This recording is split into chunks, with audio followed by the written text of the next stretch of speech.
Guys, Assalamu alaikum. How are you? I hope you are well and good by the grace of Allah. Alhamdulillah, I am also well. Today I will discuss with you about narration assertive sentence.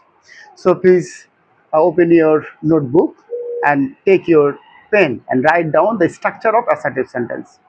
Subject plus asked, subject plus told plus object plus that plus RSS subject plus verb plus others. So if another example, another structure, subject, if subject the first person, follow the subject, and if the subject is a second person, follow the object. If the subject is third person, there is a no change. For example, father said to me, I have done it. So father told me that, I first person, so follow the subject he. Have is the present perfect, so have is equal to had. So father told me that he had done it. I hope you have understood assertive sentence. Assalamu alaikum.